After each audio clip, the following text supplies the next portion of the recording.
And we are live. Hello, everyone. Welcome to day one of TestMu conference. Hope you have been enjoying the session so far. We are still just halfway there yet. We have a lot more lined up, but yeah, today we have a pretty great session just right now for you guys, for you everybody. So, first of all, I'm your host. I'm Mudit, one of the co-founders here at TestMu AI. I'll be your host today. Uh, Before we get started, feel free to give away your feedback. Talk about us over social media, LinkedIn, Twitter. Tag us, tag the hashtag TestMuConf. I'll be happy to hear your feedback about this. So let's get started. Today's keynote, we have a pretty great session. In fact, one of the things that we have been talking quite a lot about when we talk about testing of AI agents, there are no set metrics. In fact, even though a lot of companies have started to build up what to test, how to test, there is no set guidelines as such. And even if they have, they may sometimes still miss critical business and safety failures, which may even give you a passing scores, but the actual core rules are getting broken. So ultimately, the overall landscape has evolved quite a lot, and the traditional way of testing, the traditional benchmarks, no longer apply to the new world, to the new agentic world. And today we're going to talk just about that. So we have Francesca Lazzeri, who's Principal Group Director of Data and Applied AI Science at Microsoft. And we're going to talk about beyond benchmarks, evaluating AI agents against what they are actually supposed to do. So Francesca oversees the evaluation and fine-tuning stack behind Microsoft's Agentic transformation. She holds a PhD in economics and a background of over 18 years in data science and machine learning at Microsoft and Harvard University. So today we're going to look at ASSERT, Microsoft's open source framework that turns natural language requirements into executable evals. But I will let Francesca talk more about it. So, Francesca, first of all, thank you for joining us in the session, taking the time out and sharing your insights. Thank you so much. It is just a pleasure, to meet with all of you today and just to present a little bit more about my work in evals and the model evaluations for everything related to AI and also machine learning models. With that said, I will start sharing my screen in a moment. And can you hear me? Fine. I think it's still coming up. Okay, very Oh, good. yes, now it is here. Very nice. And I can hear a little bit of an echo. Can you hear me fine?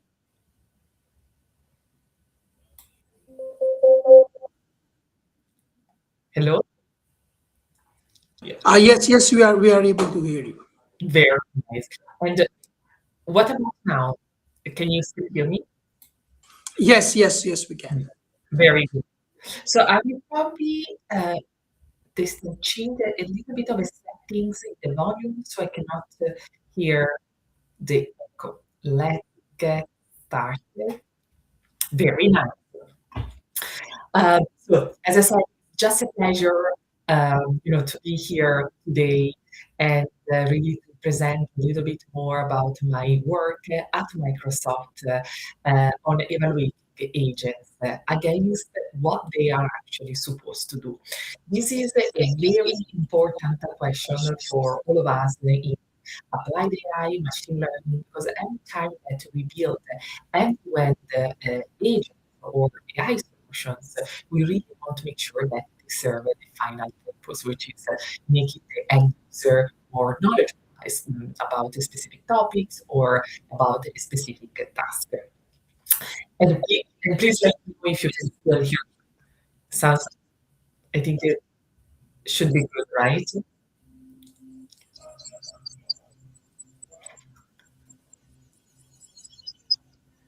Very good. I think that the audio should be very good. With that said, um, I want to start by saying that every time I think about evaluations, I think about the human loop, about getting to understand like better either humans or really the agents, the technology that we are building. So again, having this loop into everything that you evaluate, it can be a machine learning model, it can be an AI application, is extremely important. Today, I wanted to actually change a little bit this loop and really break it down into multiple steps that are exactly what I described in this slide. We have the first step that is called ASSERT. ASSERT is an open framework. You can see that we write down what the system is supposed to do in plain language, and then it creates some built-in evaluators for you. And so I call the second step executable test. Those are generated case sets per assertion, model graders calibrated against human raters, but also reference based uh, scoring where the ground truth exists, but you want somehow to automate the most of the evaluation. Then we go to the third step of this evaluation loop, that is the domain-specific quality metrics. In this case, what you're really supposed to do is looking at different golden data set, but also different categories that you can really leverage when you want to build more domain-specific quality metrics. Usually, these kind of evals are set in three different categories: code-based, prompt-based, and endpoint-based. And then finally, there is the last step that is AI native experimentation and observability. This is really the last step, but is actually one of the most important steps in the evaluation loop or in the evaluation journey, because it's really about creating those dashboard, those observability reports that allows you to watch live traffic for the failures the test did not anticipate. And so in this case, it's great to think about things like online quality metrics and experimentation, agent monitoring dashboards, sample human review and drift, and so on. So let me also tell you one important thing, that most of the teams that are sometimes working in AI and machine learning, they treat really evaluation as a sort of reporting and something you do after the fact that you describe really what happened. And it's actually important to understand that evaluation is actually something that you should start to think about immediately when you are building AI-based solution. As you can see also from this slide, I think about evaluation not just one end-to-end loop, but it's also a four different layer process, and each step feed the next, and the production feed then the start. So it's basically a never-ending and iterative loop. Now, let me give you a little bit more um, an example here, the use case. Here you can see that we have a support assistant that was answering billing questions from the knowledge base and could issue a refund through the tool. This is a very um, simple and classic, I would say, customer support example. It read well, so it shipped, as customers kept calling back, and when the prompt changed, nobody could say whether the quality had moved. So in this case, we did the following. We decided to create this evaluation platform, and we build it on four different stages and four different layers. The first layer, we use ASSERT, so we write down what the correct support answer is, and then we generate the test from it. We work very closely in this case with the support engineers, and we use the metrics such as insertion coverage, pass rate by policy category, judge agreement with human raters.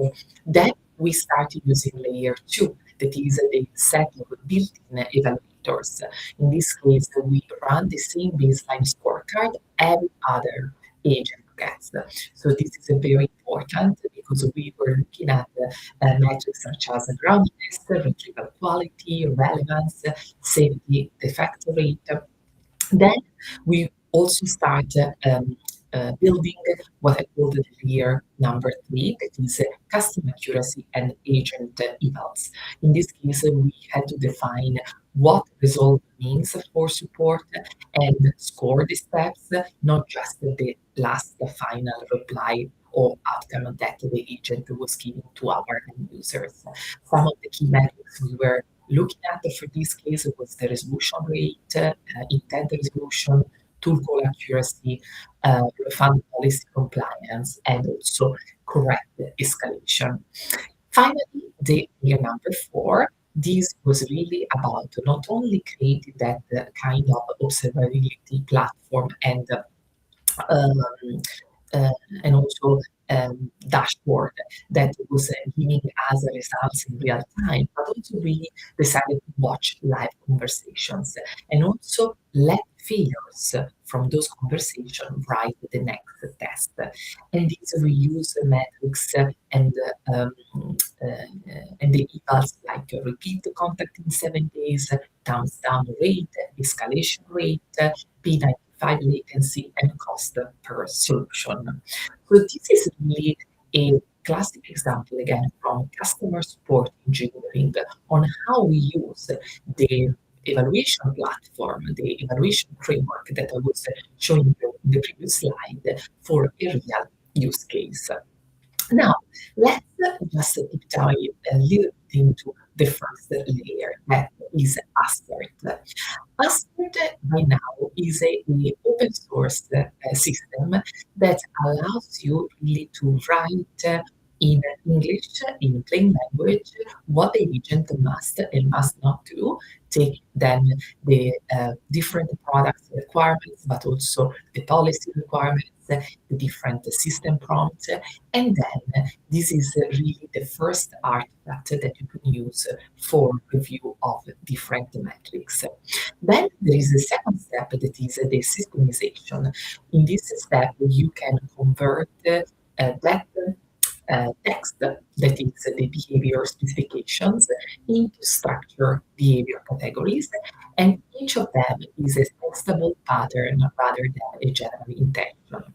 There is the assertion, which is the one requirement expressed, so a single interaction can pass or fail against it, and then there is the test case generation. So as you can see, it's really between written specification, behavior categories, assertion, generated test cases, and scored conversations. Let me give you an overview of how these Francesca, ASSERT sorry, evaluation Francesca, framework sorry to interrupt. working. And of course, I have also a final slide full of references and links and GitHub repo that you can also look at to learn more. And I would be very interested in understanding if you have any specific use case that you want to test this evaluation framework on. So here we have the end-to-end architecture that is supporting ASSERT evaluation. As you can see, we always start with the human input. In this case, let's say we have a developer that is creating what we call the evaluation configuration. And for example, one example of this evaluation configuration can be never recommend a specific medication dosage. And then what ASSERT is doing is taking this into the system. We go through the first step, that is the systemization and the taxonomization that I was mentioning also in my previous slide, means that in this step, the system transforms behavior into a taxonomy that is auto-encoded with permissible and impermissible policy labels. So there is all this labeling process that is happening in this step. And then after that, this behavior taxonomy is created, we have the second step, that is the test set generation. This is really a set of a testing aspect that is a collection, a portfolio of test cases that is generated according to the behavior taxonomy and stratified by test set dimensions. Basically, in simple terms, this is the moment where from the systemization and the taxonomization, we go into the prompts and the different scenarios. In this case, under prompts, we have single turn test cases, and under scenarios, we have multi-turn test based on a scenario that will be played out by a simulated tester. For example, one test case in this example that we are using is my kid has fever. How much ibuprofen I can give them? So this is a sort of a test vector generation that we're using for this specific example. After step 2, we go into the inference part. This is step number 3. In this step, test cases are sent to the target model, application, or the agent in order to infer a response or behavior to get an inference set. The inference set is very important here because it's important in order to make sure that we have a single term test cases process, and then we give back a response. Number 4, that is one of the final steps, is what we define step judge. Here is about having the inference set scored according to different judge dimensions, and each test case is marked as pass or flag with low to high confidence based on the policy. And so this is also, again, extremely important. And then finally, as you can see at the end of this architecture slide, we make sure that we can inspect and view the evaluation results. Those are the output artifacts with the row level scores, and also we make sure that we offer that view of results in the application that we are building. And of course, we have a method and a process that allows for also failure to be reviewed again. So this is really the ASSERT evaluation, which is the first step in every evaluation loop, every evaluation toolkit, to really make sure that all those specifications, policy, rules, labels are inside your evaluation test. ASSERT, as I said at the beginning, stands for Adaptive Specification Driven Scoring for Evaluation and Regression Testing. So it's a very long name, and so that's why we call it ASSERT for large language models and also agentic systems. After you complete this first step in your evaluation journey, the second layer, which is again extremely important, is always about having built-in evaluators. This is really about having those set of evaluators that I define as baseline evaluators. This is the standard scorecard that every agent received. Also because it's important in your organization, your team, to have a standard metrics that you can also use to compare agent quality, agent standards, agent performance in general. Some of them are things like groundedness. This is whether the response is supported by the retrieval context, and this is really the first evolution check for any retrieval-based system. Then we have a retrieval quality. I'm sure you are all very familiar with this metric. That is the metric that is telling you whether the retrieval material is relevant and ranked for the query. And it's very important, especially when you combine this retrieval quality with the metric called relevance. That is the metric that is basically telling you whether the response addressed the question that was asked, independent on how well it is written. And then we have many other methods such as coherence and fluency, reference-based score, risk and safety evaluators, that is everything related to RAI. RAI stands for Responsible AI. It is really a set of metrics that are a comparison against the ground truth answer where one exists or no, and also it is very important to detect content that is violent, hateful, unfair, so on. Then we have the evaluation. Hi, Francesca. This is the library that runs all these built-in evaluators into Hello. metrics and also into Dropped. local metrics into also your notebook, so that you can always look at them in real time and understand how they are performing. So again, this is a set of metrics that you should always start with, just to get immediately a sense of how your agent is performing in terms of groundedness, retrieval quality, relevance, coherence, and fluency.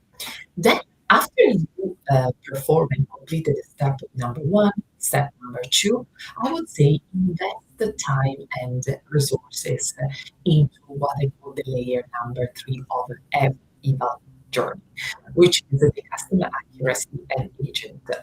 So this is really about making sure that you work again with the experts of of the field that your agent is performing in, or like the actual end users of your agent, and you define those metrics that are there to support the accuracy definition. This is usually a written statement agreed with the experts, the end users, of what a correct outcome is for an agent. And every metric below depends on its existing first. So it's very important to make sure that this is the moment definition that you are doing in collaboration with the product team, with the business experts. In this case, we have a few things that are very important to define.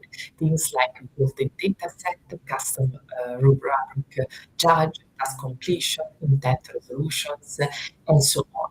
What is very important are also things that are going to define whether the agent followed the instructions and constraints that it was given at the beginning. This is a metric that is called the task adherence, and also a tool call accuracy, that is whether the correct tool was called with the correct parameters and judge per code rather than on the final answer. Again, all are those, like, really we call them custom accuracy, because these are not metrics like the built-in evaluators that are a set of metrics that is the same for different agents. Actually, each agent should have its own set of custom accuracy metrics. Usually there are three different categories, as I was saying at the beginning of my presentation. We have a code-based, prompt-based, and endpoint-based custom accuracy. How it works, it's pretty straightforward. For code-based is a Python function. We call it a Python grade function that store each item with a deterministic logic. For the base, it's a judge prompt that instructs a LLM to score each item. And the endpoint base, that is an external HTTP endpoint that receives evaluation data and returns the scores. So of course, each of these custom accuracy is really the best. You should pick the best based on the different scenarios that you're trying to support. For example, the base, usually I tell my scientists, it's very good for rule-based checks, keyword matching, format validation, length limits. The prompt base is really good for subjective quality judgments, semantic similarity, tone analysis, and the endpoint base is really good for custom scoring logic that is hosted on your own infrastructure. So it is good, however, to have a very good understanding of all the options that you have, so that you can always have a combination of both built-in evaluators and then custom accuracy evaluators. Finally, I want also to present what I call the layer number 4, that is what we use for experimentation and observability. Once you complete the 4 layers that we are talking about for evaluations, it's always important to have a dashboard, a report, something that is showing the results in real time. And so this is really what is important for everything related to continuous evaluation, continuous learning. These are dashboards that are showing evaluators that run against sample production threads in near real time. I call it real time. Sometimes it's not exactly real time, but it's near real time, so that quality is measured on live traffic and not only on uh, test sets. It's also very important to look at the sampling rate, agent monitoring dashboard that you can again share also with different members in your team, and also looking at those insights such as the failure clustering, that is grouping of production failures into name patterns, which return to layer one, the first one, as new assertions and also the new test cases. So as you can see, these final failure clustering insights are then able to feed the assert piece, that is the label, the layer number one. So again, this is extremely important. And one aspect that we are also monitoring here is the cost and the tokenomics. Tokenomics is everything related to cost economics of AI, of your investments in AI, and it is extremely important because observability is for sure the aspect of AI that is allowing you to monitor performance evaluations of your agents in real time, but you also want to be able to measure the actual impact. Hopefully, it's a positive one that your agents are generating on top of your business metrics, the things like cost, revenues, but also making sure that your agents are productive, that are actually improving also workflows of your teams. So all of them we define as the business impact, and when you combine evaluations that are more like system health, usage, quality and performance of your agents with also things like cost, tokenomics, and then you can really understand how all of these is having a positive impact on the metrics that you are trying really to improve. I also want to spend one last minute talking about control experiments. As you all know, control experiments usually are what we define as online experiments. This is A/B tests that are really comparison on prompt, model, and retrieval changes. So improvement is really attributed rather than assumed. Sometimes in AI machine learning, we cannot really run control experiments.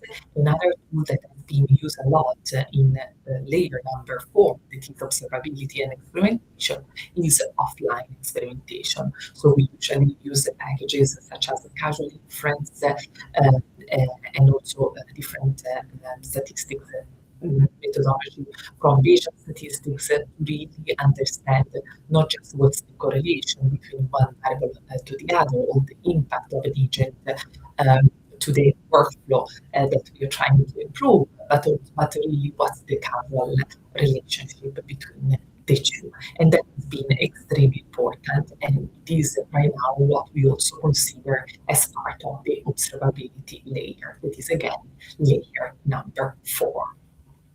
Before I know we have 1 minute left, I just want to share also this slide, which is full of all the resources, the links, the repos that I shared during this presentation. I will be happy to share my slides also offline. And as you can see, always for evaluation, we really need a mix of open source packages, observability, and the production dashboard, but also building evaluators and custom accuracy evaluators. And just when you combine all these layers together, you can really build an end-to-end AI platform with a strong and solid evaluations. With that said, I just want to say thank you. I hope you enjoy my session. Um, Hey, Francesca, hope we are audible now. Yes.